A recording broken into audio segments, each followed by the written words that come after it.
अगर तुम यह वीडियो देख रहे हो तो इसका मतलब है कि कहीं न कहीं तुम्हारे भीतर भी वही सवाल चल रहा है जो सदियों पहले एक राजकुमार के भीतर उठा था।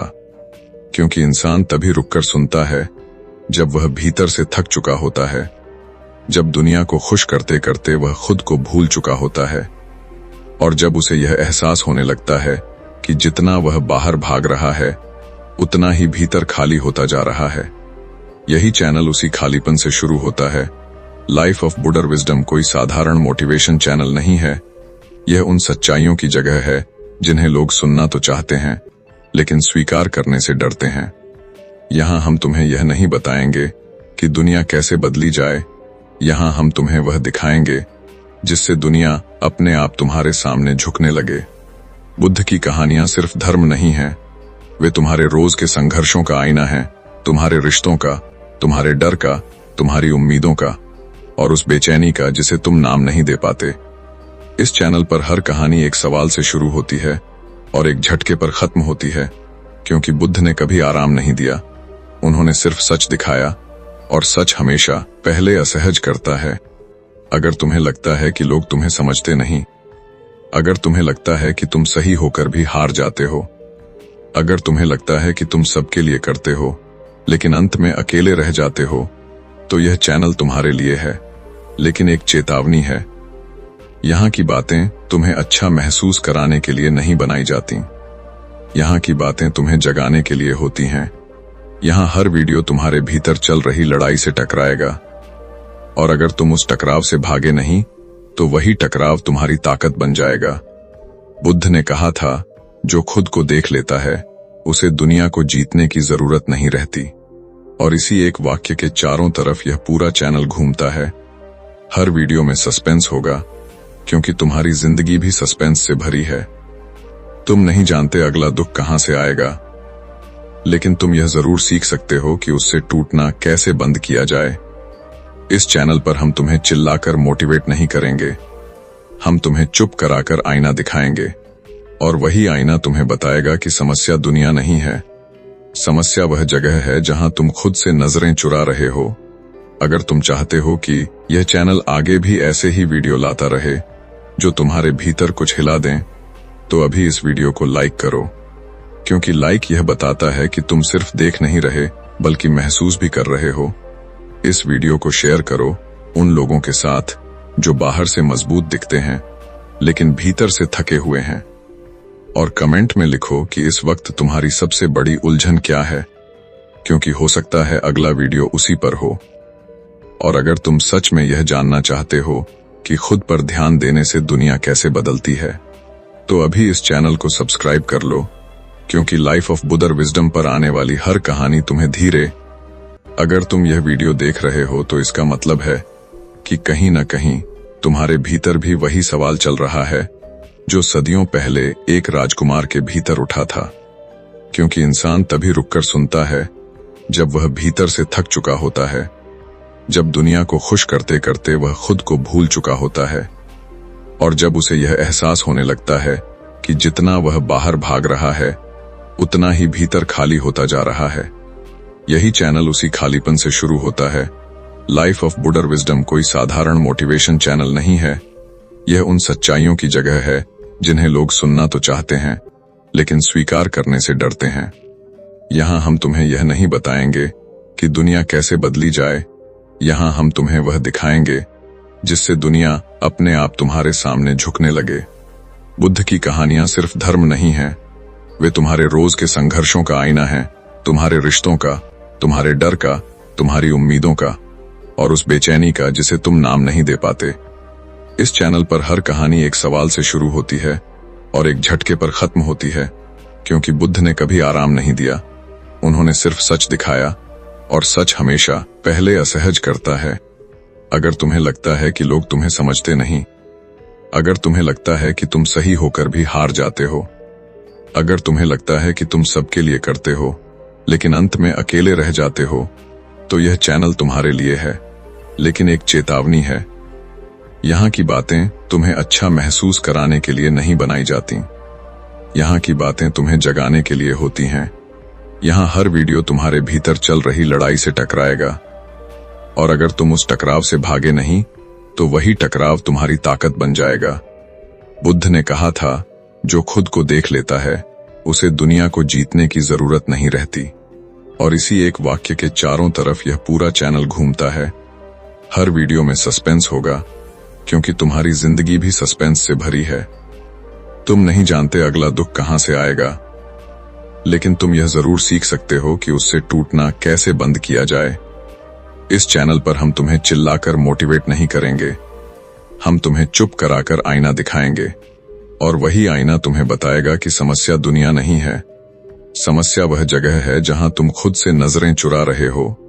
अगर तुम चाहते हो कि यह चैनल आगे भी ऐसे ही वीडियो लाता रहे जो तुम्हारे भीतर कुछ हिला दें, तो अभी इस वीडियो को लाइक करो, क्योंकि लाइक यह बताता है कि तुम सिर्फ देख नहीं रहे बल्कि महसूस भी कर रहे हो। इस वीडियो को शेयर करो उन लोगों के साथ जो बाहर से मजबूत दिखते हैं लेकिन भीतर से थके हुए हैं, और कमेंट में लिखो कि इस वक्त तुम्हारी सबसे बड़ी उलझन क्या है, क्योंकि हो सकता है अगला वीडियो उसी पर हो। और अगर तुम सच में यह जानना चाहते हो कि खुद पर ध्यान देने से दुनिया कैसे बदलती है, तो अभी इस चैनल को सब्सक्राइब कर लो, क्योंकि लाइफ ऑफ बुद्धर विजडम पर आने वाली हर कहानी तुम्हें धीरे धीरे उस जगह तक ले जाएगी जहां बुद्ध पहुंचे थे, और जहां पहुंचकर इंसान को पहली बार यह एहसास होता है कि अब उसे दुनिया से लड़ने की जरूरत नहीं है, क्योंकि वह खुद से मिल चुका है। अगर आज कोई तुम्हें यह कह दे कि तुम जिस दुनिया को खुश करने में अपनी पूरी ताकत लगा रहे हो, वही दुनिया तुम्हारे टूटने का इंतजार कर रही है, तो शायद तुम हंस दोगे, क्योंकि इंसान सबसे पहले उसी बात को नकारता है जो सबसे ज्यादा सच होती है। यही कारण है कि यह कहानी शुरुआत में सुकून नहीं देती बल्कि बेचैनी पैदा करती है। बहुत पहले एक राजमहल था, सोने की दीवारें, हाथ जोड़कर खड़े लोग, हर इच्छा पूरी करने वाली व्यवस्था। लेकिन उस महल के भीतर एक ऐसा इंसान था जो बाहर से शक्तिशाली और भीतर से खाली था। उसका नाम सिद्धार्थ था। दुनिया उसे देखकर झुकती थी, लेकिन वह खुद को देखकर डर जाता था, क्योंकि जब सब झुकते हैं तब एक सवाल जन्म लेता है, क्या वे सम्मान से झुक रहे हैं या मजबूरी से। यही सवाल धीरे धीरे सिद्धार्थ की नींद छीनने लगा। रातें लंबी और दिन भारी हो गए। लोग समझते थे कि उसके पास सब कुछ है, लेकिन किसी ने नहीं देखा कि उसके भीतर कुछ भी नहीं था। यहीं से कहानी मोड़ लेती है, क्योंकि जब इंसान के पास सब कुछ होकर भी शांति नहीं होती, तब वह बाहर नहीं बल्कि भीतर झांकने लगता है। सिद्धार्थ ने पहली बार महल के बाहर कदम रखा, और उसने जो देखा उसने उसकी आत्मा को हिला दिया। एक बूढ़ा शरीर जिसे दुनिया ने छोड़ दिया था, एक बीमार इंसान जिसे दुनिया बोझ समझ रही थी, एक शव जिसे दुनिया भूल चुकी थी। यही वह पल था जब सिद्धार्थ समझ गया कि दुनिया किसी के लिए नहीं रुकती, दुनिया सिर्फ देखती है और आगे बढ़ जाती। यहां से उसके भीतर एक खतरनाक विचार पैदा हुआ, अगर दुनिया ही इतनी बेरहम है तो क्या इसे जीतने का कोई अर्थ है। यहीं पर अधिकतर लोग गलती करते हैं। वे सोचते हैं कि दुनिया को बदलना समाधान है, लेकिन बुद्ध बनने से पहले सिद्धार्थ ने एक अलग रास्ता चुना। उन्होंने खुद को बदलने का निर्णय लिया। यह निर्णय आसान नहीं था, क्योंकि जैसे ही तुम खुद पर ध्यान देना शुरू करते हो, दुनिया तुम्हें स्वार्थी कहती है, कमजोर कहती है, असफल कहती है। सिद्धार्थ के साथ भी यही हुआ। उसने राजमहल छोड़ा, सुख छोड़ा, सम्मान छोड़ा और जंगल की खामोशी को चुना। लोगों ने कहा यह पागल हो गया है, जिसके पास सब कुछ था उसने सब कुछ त्याग दिया। लेकिन असली सच्चाई यह थी कि उसने पहली बार खुद को चुना था। यहाँ एक सस्पेंस जन्म लेता है, क्या सच में खुद को चुनना दुनिया से लड़ने से बड़ा कदम होता है। बुद्ध बनने की यात्रा में सिद्धार्थ ने भूख सही, ठंड सही, अपमान सही, लेकिन उसने एक काम कभी नहीं किया, उसने दुनिया से शिकायत नहीं की, क्योंकि उसने समझ लिया था कि दुनिया वैसी ही है जैसी उसे होना है, और इंसान की पीड़ा का कारण दुनिया नहीं बल्कि उससे जुड़ी उम्मीदें हैं। यही वह बिंदु है जहां आज का इंसान टूटता है। तुम भी शायद रोज यही उम्मीद करते हो कि लोग समझेंगे, सराहेंगे, मान देंगे, लेकिन जब ऐसा नहीं होता तब तुम्हारे भीतर गुस्सा, ईर्ष्या और थकान भर जाती है। बुद्ध ने इसी उम्मीद को जड़ से काट दिया। उन्होंने कहा, जब तक तुम दुनिया से मान्यता मांगते रहोगे तब तक तुम गुलाम रहोगे, और जिस दिन तुम खुद को देखने लगोगे उसी दिन दुनिया तुम्हारे सामने झुकने लगेगी। लेकिन यह झुकना डर से नहीं होगा, यह झुकना उस ऊर्जा से होगा जो शांत इंसान के भीतर पैदा होती है। यह बात सुनने में साधारण लगती है, लेकिन इसे समझने में पूरी जिंदगी लग जाती है। यही कारण है कि यह कहानी आगे और गहरी होने वाली है, क्योंकि अगले हिस्से में बुद्ध एक ऐसा प्रयोग करते हैं जो आज के रिश्तों, नौकरी और समाज के सबसे बड़े झूठ को उजागर करता है। एक ऐसा प्रयोग जिसे जानकर तुम अपनी ही जिंदगी पर सवाल उठाने लगोगे। लेकिन उससे पहले एक आखिरी बात, अगर तुम यह सोच रहे हो कि खुद पर ध्यान देना मतलब दुनिया से कट जाना है, तो तुम अभी कहानी के दरवाजे पर ही खड़े हो। अंदर अभी बहुत कुछ टूटना बाकी है और वही टूटन तुम्हें आजाद करेगी। सिद्धार्थ जंगल में पहुंचा, लेकिन उसे वहां शांति नहीं मिली, क्योंकि बाहर की शांति तब तक काम नहीं करती जब तक भीतर शोर बचा हो।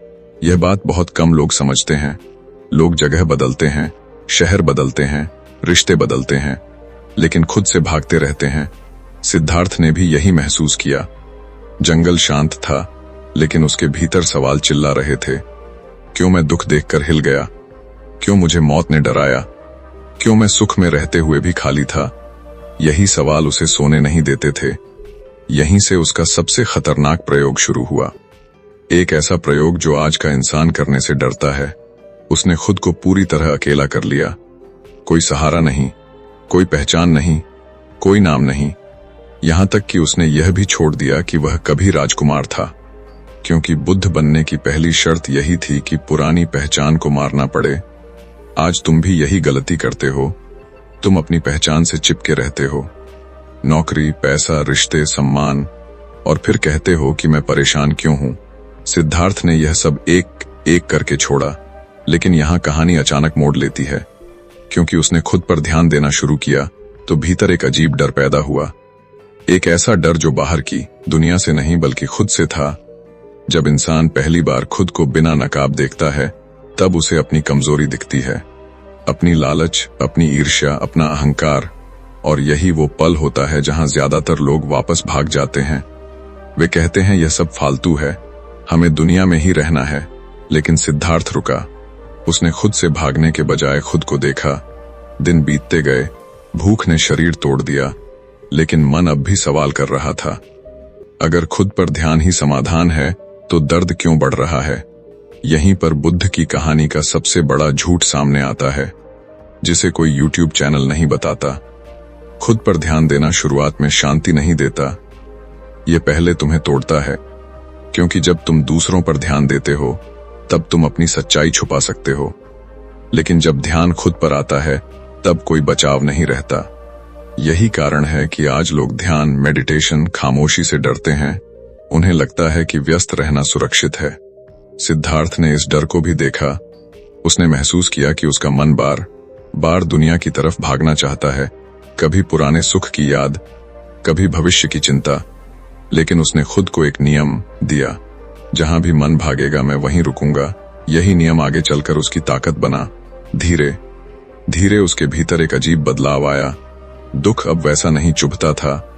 भूख शरीर में थी, लेकिन मन में नहीं। अपमान सुनाई देता था, लेकिन भीतर नहीं उतरता था। यहां कहानी और गहरी हो जाती है, क्योंकि सिद्धार्थ ने देखा कि जब वह शांत रहता है, तो लोग अपने आप उसकी तरफ खींचते हैं। बिना कुछ कहे, बिना कुछ मांगे, लोग उसके पास बैठने लगे, सवाल पूछने लगे। लेकिन उसने एक काम नहीं किया। उसने किसी को बदलने की कोशिश नहीं की।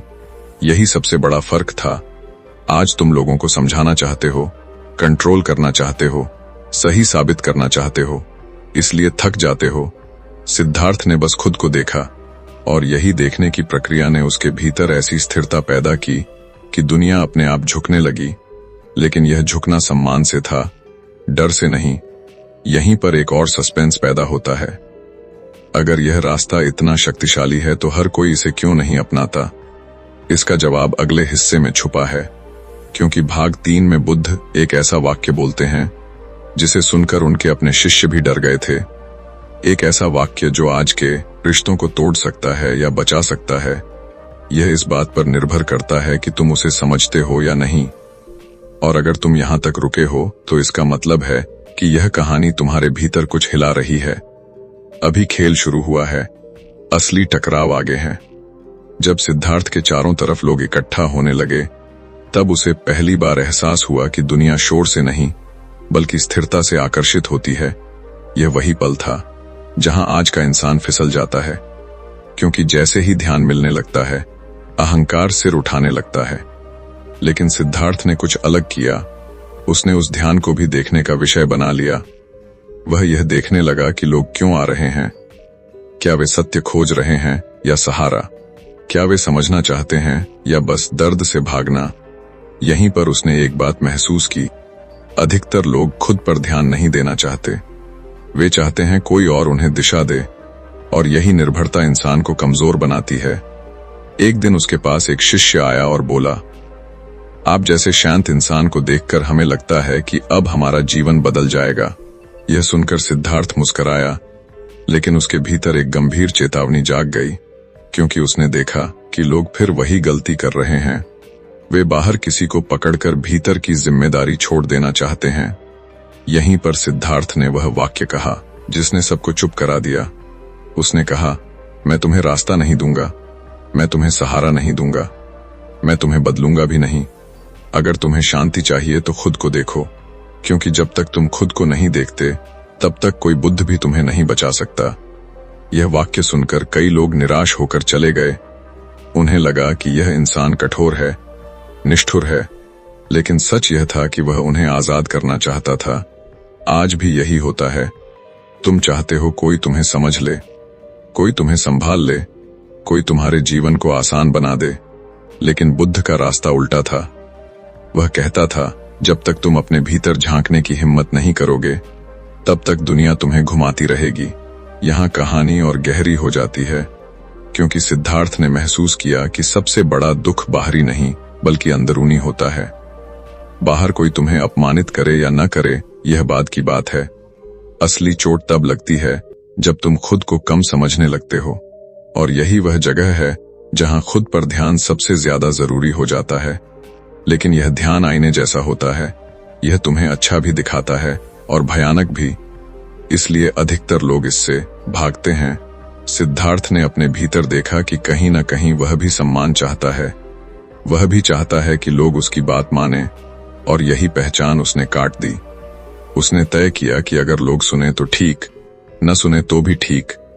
यहीं से उसकी शक्ति पैदा हुई, क्योंकि जो इंसान कुछ पाने की भूख छोड़ देता है, उसे कोई छीन नहीं सकता। आज तुम भी यही भूल करते हो।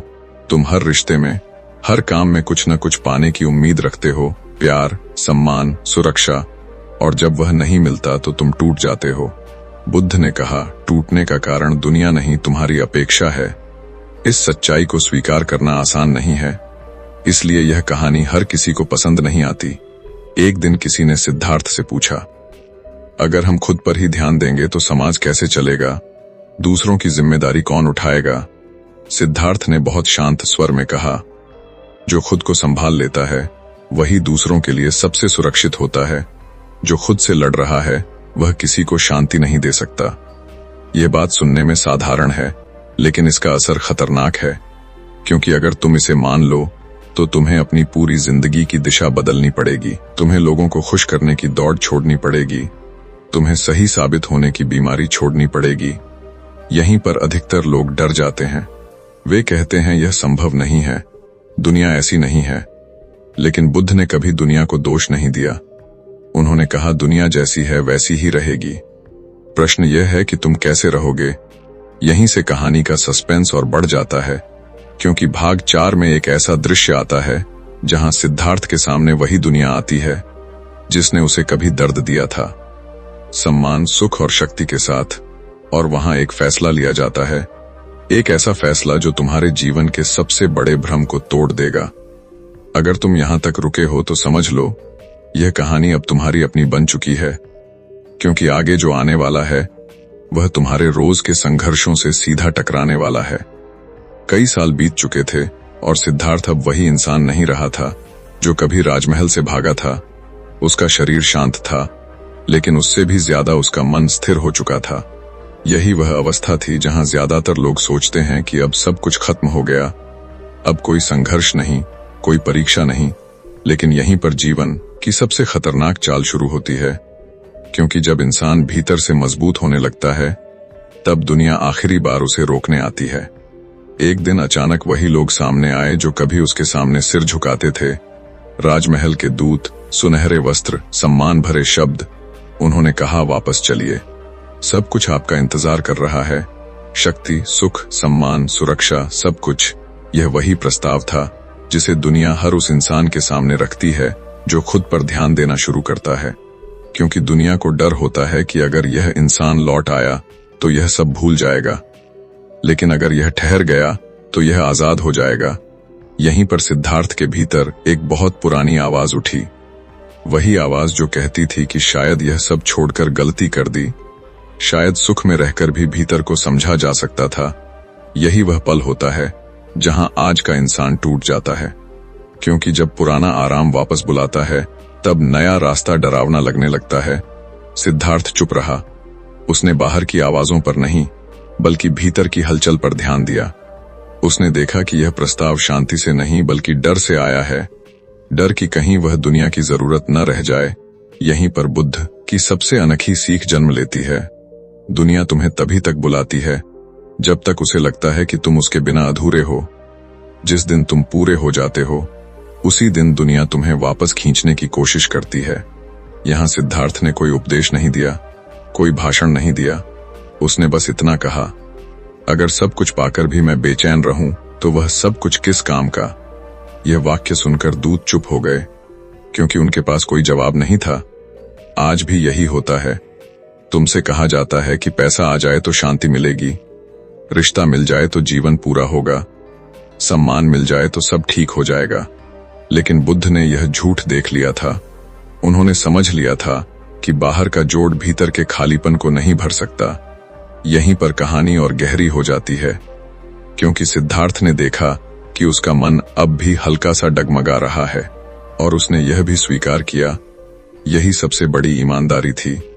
खुद पर ध्यान देने का मतलब यह नहीं कि तुम कभी नहीं डगमगाओगे, मतलब यह है कि तुम अपने डगमगाने को भी देख पाओगे।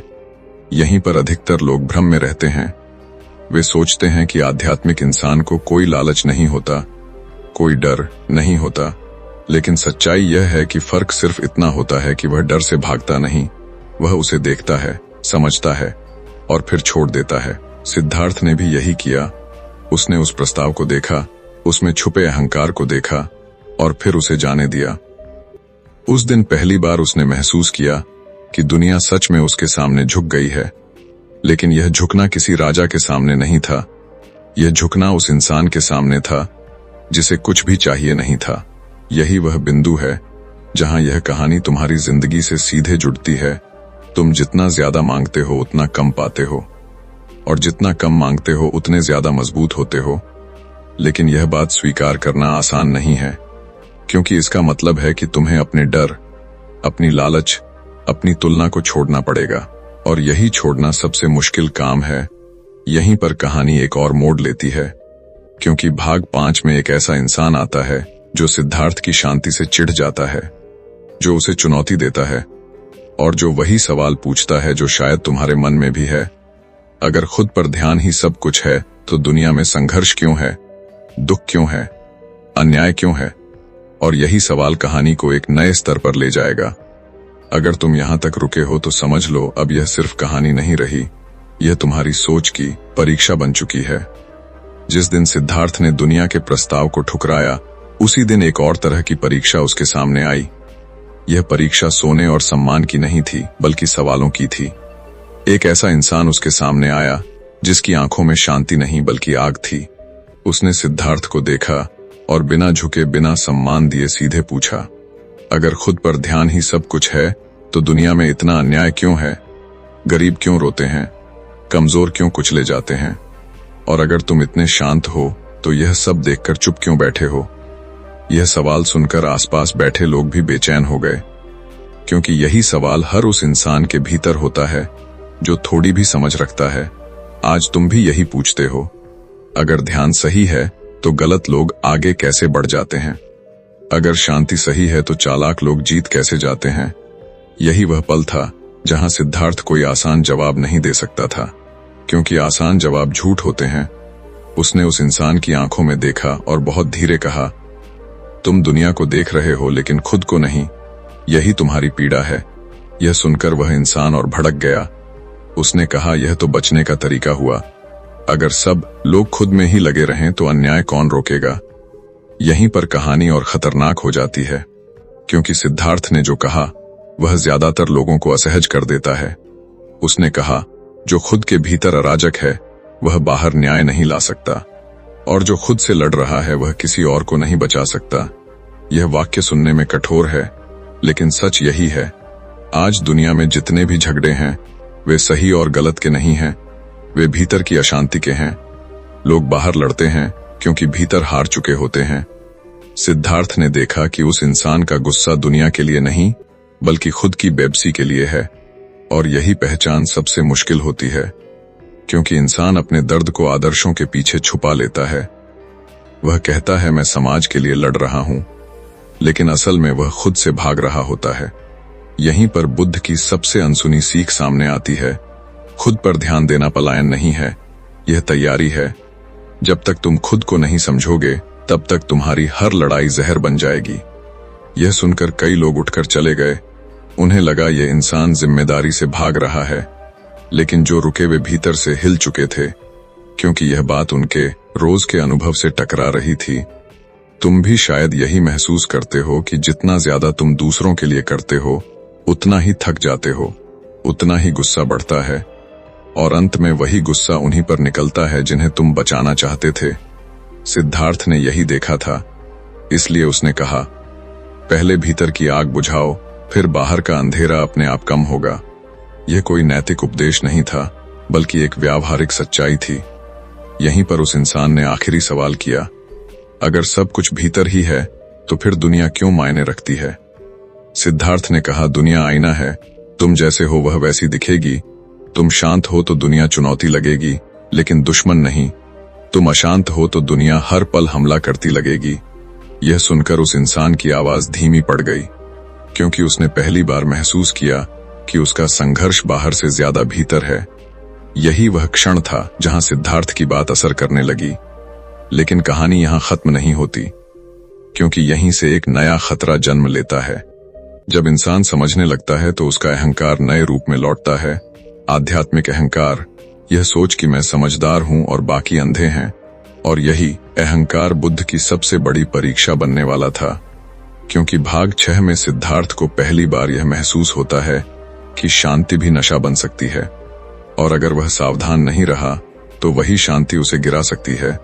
अगर तुम यहां तक रुके हो तो समझ लो, यह कहानी अब आराम नहीं देगी। यह धीरे धीरे तुम्हारी सोच की परतें उतारेगी, और यही कारण है कि ज्यादातर लोग यहां से आगे नहीं बढ़ते। लेकिन अगर तुम बढ़े तो आगे कुछ ऐसा है जो तुम्हारी रोज की जिंदगी को हमेशा के लिए बदल सकता है।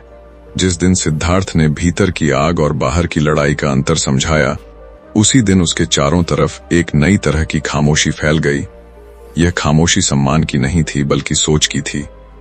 लोग पहली बार चुप इसलिए नहीं थे क्योंकि उन्हें जवाब मिल गया था, बल्कि इसलिए क्योंकि उन्हें अपने सवालों से डर लगने लगा था।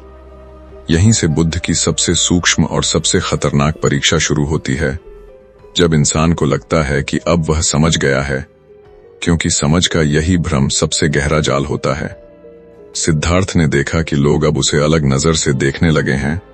कुछ लोग उसे गुरु मानने लगे, कुछ उसे दूसरों से ऊंचा समझने लगे, और कुछ खुद को उससे कम आंकने लगे।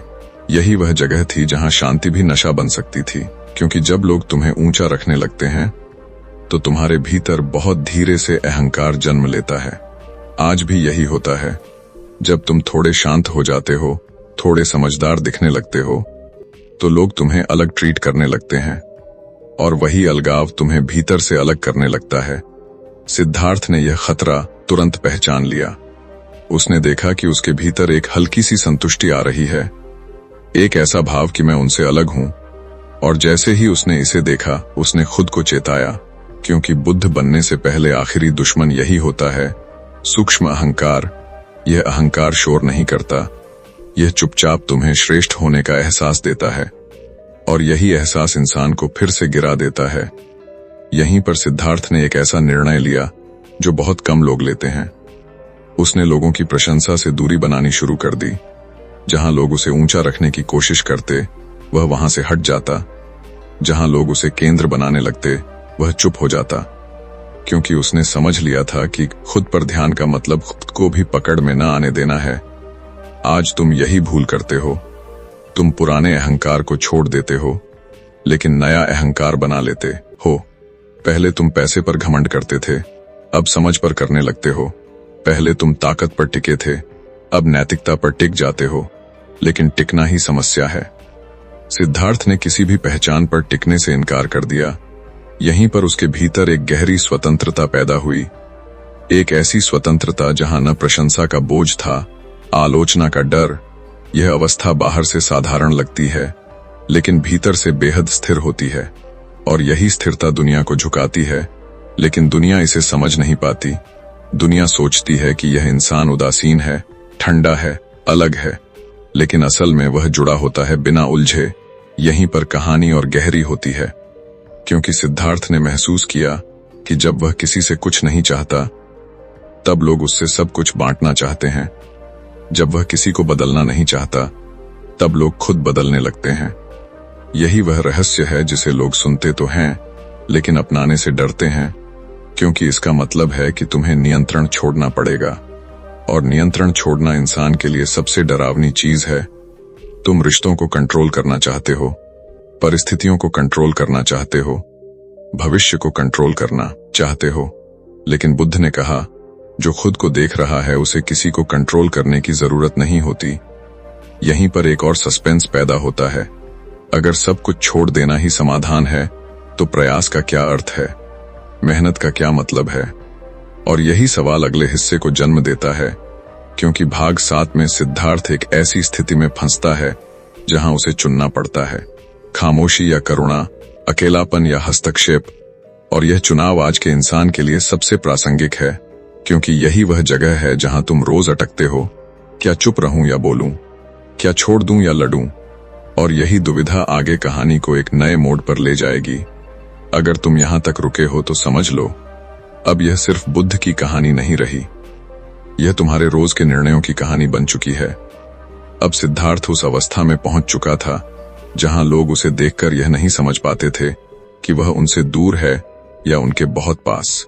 वह न भाग रहा था, न उलझ रहा था, वह बस मौजूद था। और यही मौजूदगी लोगों के भीतर हलचल पैदा करती थी।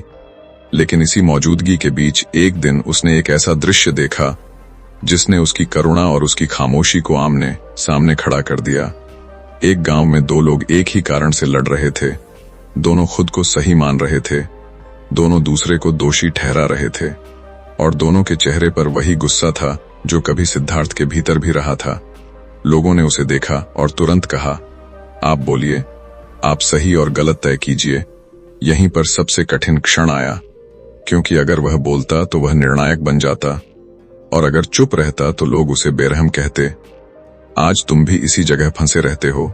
अगर बोलो तो टकराव, अगर चुप रहो तो अपराध बोध। सिद्धार्थ ने उस पल कुछ ऐसा किया जो किसी शास्त्र में साफ नहीं लिखा। उसने पहले खुद को देखा। उसने देखा कि उसके भीतर बोलने की इच्छा कहां से आ रही है। क्या यह करुणा है या यह सही साबित होने की आदत? क्या यह मदद है या नियंत्रण? और जैसे ही उसने यह देखा, उसने एक और कदम पीछे लिया। यही वह क्षण होता है जहां ज्यादातर लोग असहज हो जाते हैं, क्योंकि वे चाहते हैं तुरंत समाधान। लेकिन बुद्ध का रास्ता तुरंत नहीं बल्कि सटीक था।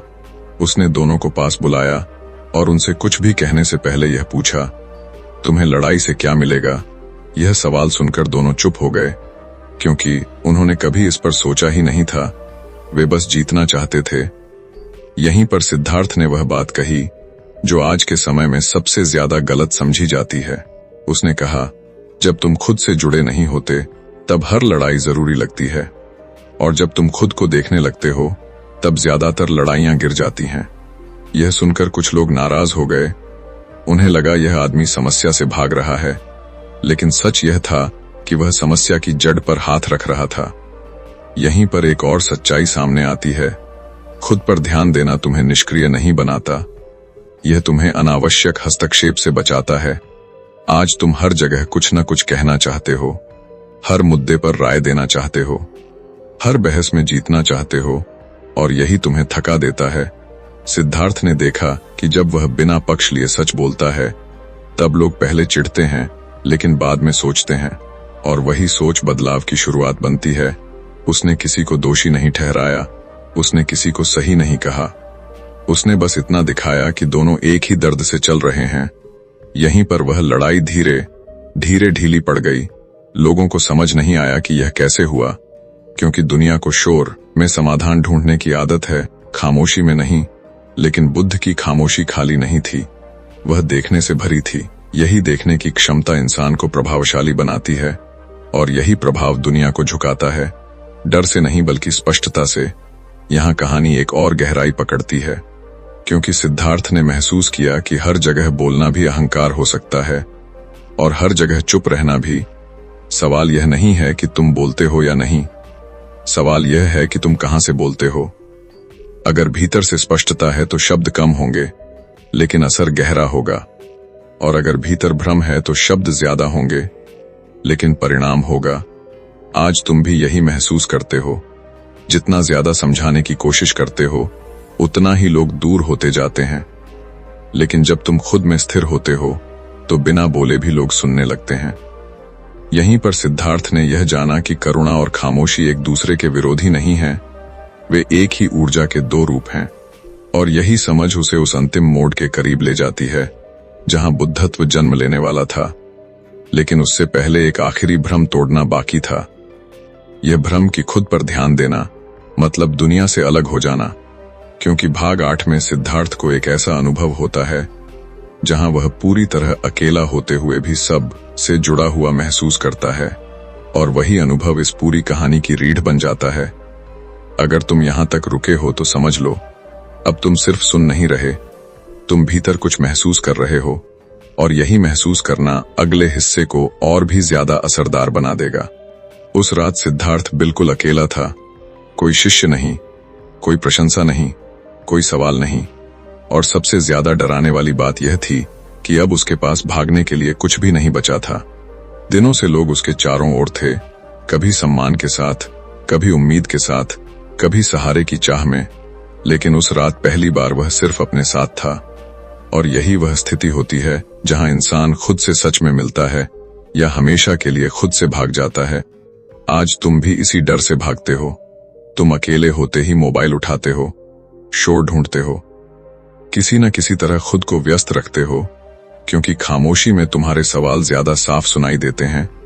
सिद्धार्थ ने उस खामोशी को रोका नहीं, उसने उसे भरने की कोशिश नहीं की, उसने बस उसे होने दिया। शुरुआत में उसका मन बेचैन हुआ, पुरानी यादें आईं, महल की दीवारें, आराम, सम्मान, सुख, और फिर वही पुराना सवाल, क्या यह सब छोड़ना सही था? यही वह क्षण था जहां पहले के हिस्सों में वह लड़ता था, तर्क करता था, लेकिन उस रात उसने कुछ अलग किया। उसने सवाल को भी जाने दिया। उसने देखा कि सवाल उठता है और फिर अपने आप गिर जाता है, और यही देखने का अनुभव धीरे धीरे उसे भीतर से हल्का करने लगा। यह कोई जादू नहीं था, यह कोई चमत्कार नहीं था, यह सिर्फ सच्चाई थी कि जो चीज पकड़ी नहीं जाती वह टिकती नहीं, और जो पकड़ी जाती है वही बोझ बनती है। यहीं पर सिद्धार्थ ने पहली बार अकेलेपन को दुश्मन नहीं बल्कि द्वार की तरह महसूस किया। एक ऐसा द्वार जो बाहर नहीं बल्कि भीतर खुलता है, और जैसे ही यह द्वार खुला उसे एक और सच्चाई दिखी। वह अकेला होते हुए भी अलग नहीं था। हवा की ठंडक, जमीन की नमी, रात की खामोशी, सब कुछ उसके खिलाफ नहीं था, सब कुछ बस था, और वह भी बस था। यही वह पल था जहां जुड़ाव की परिभाषा बदल गई। आज तुम जुड़ाव को पकड़ समझते हो, लेकिन सिद्धार्थ ने देखा कि असली जुड़ाव तब होता है जब पकड़ खत्म हो जाती है, जब कुछ पाने या बचाने की जरूरत नहीं रहती। यहीं पर उसके भीतर एक गहरी स्थिरता आई, लेकिन यह स्थिरता हल्की नहीं थी। यह ऐसी थी जैसे बहुत पुराना बोझ उतर गया हो। वह बोझ जो यह साबित करना चाहता था कि मैं सही हूं, मैं अच्छा हूं, मैं कुछ हूं। उस रात यह सब गिर गया, और जब कुछ साबित करने को नहीं बचा तब एक अजीब सी स्वतंत्रता पैदा हुई। यही वह स्वतंत्रता थी जिससे दुनिया डरती है, क्योंकि जो इंसान भीतर से स्वतंत्र हो जाता है उसे कोई लालच नहीं बांध सकता, कोई डर नहीं रोक सकता। यहीं पर सिद्धार्थ ने दुख और सुख को एक साथ देखा। और पहली बार समझा कि दोनों एक ही सिक्के के दो पहलू हैं। आज तुम दुख को हटाना चाहते हो और सुख को पकड़ना चाहते हो, और यही पकड़ अगला दुख बनती है। लेकिन उस रात उसने दोनों को एक साथ आते जाते देखा, और जो देखता है वह उनसे अलग रहता है। यही देखने वाला भाव बुद्धत्व की जड़ है। ये कोई धार्मिक अनुभव नहीं था, ये कोई कल्पना नहीं थी, यह बेहद साधारण और बेहद गहरा था। यहीं पर सिद्धार्थ ने यह भी समझा कि शांति कोई वस्तु नहीं है जिसे पाया जाए। यह वह अवस्था है जहां खोज खत्म हो जाती है, और जैसे ही खोज खत्म होती है वैसे ही डर भी ढीला पड़ जाता है, क्योंकि डर हमेशा भविष्य से आता है। और उस रात सिद्धार्थ पूरी तरह वर्तमान में था। न आगे कुछ चाहिए था, न पीछे कुछ छूट रहा था। यही वह क्षण था जहां दुनिया सच में उसके सामने झुकी, लेकिन किसी राजा की तरह नहीं, बल्कि किसी ऐसे इंसान की तरह जिसके पास कुछ भी नहीं है और इसलिए सब कुछ है। यहीं पर एक और बहुत गहरी सच्चाई सामने आई कि दुनिया ताकत से नहीं झुकती, वह उस इंसान के सामने झुकती है जिसे झुकने की जरूरत नहीं होती। और यह झुकना डर से नहीं बल्कि भरोसे से होता है। लोग उस पर भरोसा करने लगे क्योंकि वह उनसे कुछ नहीं चाहता था। यही कारण है कि खुद पर ध्यान देने वाला इंसान धीरे धीरे दूसरों के लिए सुरक्षित जगह बन जाता है। लेकिन यह सुरक्षा कोशिश से नहीं आती, यह अपने आप पैदा होती है। यहीं पर कहानी और गहरी हो जाती है, क्योंकि सिद्धार्थ ने देखा कि अगर वह इस अवस्था को पकड़ने की कोशिश करेगा तो यह भी छूट जाएगी। यही आखिरी परीक्षा थी, शांति को भी न पकड़ना। आज तुम भी यही गलती करते हो। तुम थोड़ी राहत मिलते ही उसे बचाने लगते हो, डरने लगते हो कि कहीं यह चली न जाए, और वही डर उसे भगा देता है। लेकिन उस रात सिद्धार्थ ने शांति को भी जाने दिया। उसने तय किया कि जो आएगा उसे आने दूंगा और जो जाएगा उसे जाने दूंगा। और यही निर्णय उसे उस बिंदु तक ले आया जहां अब भीतर कोई संघर्ष नहीं बचा था। लेकिन इसका मतलब यह नहीं था कि जीवन खत्म हो गया। असल में यहीं से जीवन का सबसे जिम्मेदार हिस्सा शुरू होने वाला था, क्योंकि अब उसे वापस उसी दुनिया में जाना था जहां लोग लड़ते हैं, उलझते हैं, भागते हैं, और वहीं रहकर इस स्थिरता को जीना था। यही कारण है कि यह कहानी यहीं नहीं रुकती, क्योंकि भाग 9 में बुद्ध उसी समाज में लौटते हैं जिसने उन्हें कभी नहीं समझा था। और वहां एक ऐसा दृश्य घटता है जो तुम्हें यह दिखा देगा कि खुद पर ध्यान देने के बाद दुनिया के बीच रहना कैसा होता है। अगर तुम यहां तक रुके हो तो समझ लो, अब यह सिर्फ बुद्ध की कहानी नहीं है, यह तुम्हारी अपनी भीतर की यात्रा का आईना बन चुकी है। जब सिद्धार्थ उस अवस्था से लौटा जहां भीतर कोई संघर्ष नहीं बचा था, तब उसके सामने सबसे कठिन काम खड़ा था, वापस दुनिया में उतरना। क्योंकि पहाड़ों में शांत रहना आसान होता है, लेकिन बाजार में शांत रहना ही असली परीक्षा है। आज तुम भी यही सोचते हो कि अगर सब कुछ छोड़ दो तो शांति मिल जाएगी, लेकिन बुद्ध जानते थे कि असली शांति वही है जो भीड़ में भी न टूटे। यही कारण था कि वह फिर से लोगों के बीच गए, उसी समाज में जहां अपेक्षाएं हैं, जहां तुलना है, जहां लालच है, और जहां हर इंसान किसी न किसी डर से चल रहा है।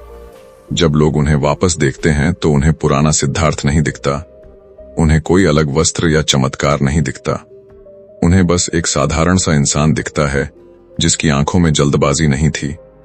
और यही चीज सबसे ज्यादा असहज करती है, क्योंकि दुनिया तेज चलने वालों को समझती है, ठहरे हुए को नहीं। लोग उनके पास आते हैं और वही पुराने सवाल पूछते हैं, जीवन का मतलब क्या है, दुख क्यों है, हम सही होकर भी हार क्यों जाते हैं। और यहाँ पर बुद्ध कोई लंबे उपदेश नहीं देते, वे बस लोगों की बेचैनी को देखते हैं, क्योंकि उन्होंने समझ लिया था कि जवाब से पहले देखने की जरूरत होती है। आज तुम भी यही भूल करते हो, तुम जवाब खोजते हो लेकिन खुद को नहीं देखते। बुद्ध ने देखा कि हर इंसान कुछ न कुछ साबित करना चाहता है, कोई अच्छा बनना चाहता है, कोई सफल, कोई सही, और यही साबित करने की दौड़ इंसान को थका देती है। यहीं पर उन्होंने वह बात कही जो इस पूरी कहानी की रीढ़ है। उन्होंने कहा, तुम दुनिया से यह मत पूछो कि वह तुम्हें क्या दे रही है, पहले यह देखो कि तुम दुनिया से क्या मांग रहे हो। यह सुनकर लोग चुप हो जाते हैं, क्योंकि उन्हें पहली बार एहसास होता है कि उनका दुख बाहर से नहीं बल्कि मांग से आ रहा है। आज तुम चाहते हो कि लोग तुम्हें समझें, सराहें, मान दें, और जब ऐसा नहीं होता तब तुम टूट जाते हो। बुद्ध ने कहा, जब तुम खुद को समझने लगते हो तब दूसरों से समझे जाने की जरूरत कम हो जाती है और उसी दिन दुनिया का असर कम होने लगता है। यहीं पर एक और दृश्य आता है। कुछ लोग बुद्ध को चुनौती देते हैं। वे कहते हैं, आप यह सब इसलिए कह पा रहे हैं क्योंकि आप शांत हैं। हमारी जिंदगी में जिम्मेदारियां हैं, परिवार है, काम है, दबाव है। बुद्ध बहुत शांत स्वर में कहते हैं, दबाव जिम्मेदारी से नहीं बल्कि विरोध से पैदा होता है। जब तुम वह कर रहे होते हो जो भीतर से नहीं आ रहा, तब हर काम बोझ बन जाता है। यह बात सुनने में साधारण है, लेकिन यह आज के इंसान की पूरी थकान को उजागर कर देती है। तुम नौकरी इसलिए नहीं करते कि तुम्हें काम पसंद है, तुम करते हो क्योंकि डर है, और जहां डर है वहां शांति नहीं हो सकती। बुद्ध ने कहा, खुद पर ध्यान देने का मतलब सब छोड़ देना नहीं है। मतलब यह देखना है कि तुम जो कर रहे हो वह डर से आ रहा है या स्पष्टता से, और यही देखने की क्षमता इंसान को मुक्त करती है। यहीं पर लोग पहली बार यह समझते हैं कि बुद्ध उन्हें कोई नया रास्ता नहीं दे रहे, वे बस उनके रास्ते पर पड़ी रुकावट दिखा रहे हैं, और यह रुकावट कोई इंसान नहीं बल्कि उनकी अपनी अपेक्षाएं हैं। कहानी यहां और गहरी होती है क्योंकि कुछ लोग बुद्ध से नाराज हो जाते हैं। उन्हें लगता है यह आदमी बहुत सरल बातों को बहुत बड़ा बना रहा है, लेकिन जो लोग रुकते हैं वे धीरे धीरे बदलने लगते हैं, बिना किसी प्रयास के, बिना किसी नियम के, सिर्फ देखने से। यही वह जादू है जिसे दुनिया समझ नहीं पाती, क्योंकि दुनिया को मेहनत दिखनी चाहिए, संघर्ष दिखना चाहिए, लेकिन भीतर का काम अक्सर दिखाई नहीं देता। बुद्ध ने यह भी देखा कि लोग अब भी उनसे चिपकने की कोशिश कर रहे हैं, गुरु बना लेने की, आश्रय बना लेने की, और यहीं पर उन्होंने एक और खतरनाक बात कही। उन्होंने कहा, मुझसे मत जुड़ो, खुद से जुड़ो, क्योंकि जिस दिन तुम मुझे पकड़ोगे उसी दिन तुम खुद को छोड़ दोगे। यह बात बहुतों को चुभती है, क्योंकि इंसान हमेशा किसी सहारे की तलाश में रहता है, लेकिन बुद्ध का रास्ता सहारे का नहीं था, वह जिम्मेदारी का था। यहीं पर यह कहानी अपने अंतिम मोड़ के करीब पहुंच जाती है, क्योंकि अब एक आखिरी सवाल बचता है। अगर खुद पर ध्यान देने से सब कुछ बदल जाता है, तो फिर दुनिया को बदलने की जरूरत ही क्या है? और यही सवाल भाग द में अपनी पूरी गहराई के साथ फूटेगा, क्योंकि अंतिम भाग में बुद्ध उस सच को कहते हैं जिसे सुनकर इंसान या तो आजाद हो जाता है या पूरी तरह इनकार कर देता है। अगर तुम यहां तक रुके हो तो समझ लो, अब तुम आखिरी दरवाजे के सामने खड़े हो, और वह दरवाजा बाहर नहीं बल्कि तुम्हारे भीतर खुलने वाला है। अब बुद्ध के सामने कोई सवाल नहीं बचा था, लेकिन दुनिया के सामने अभी भी वही पुराना सवाल खड़ा था। अगर खुद पर ध्यान देने से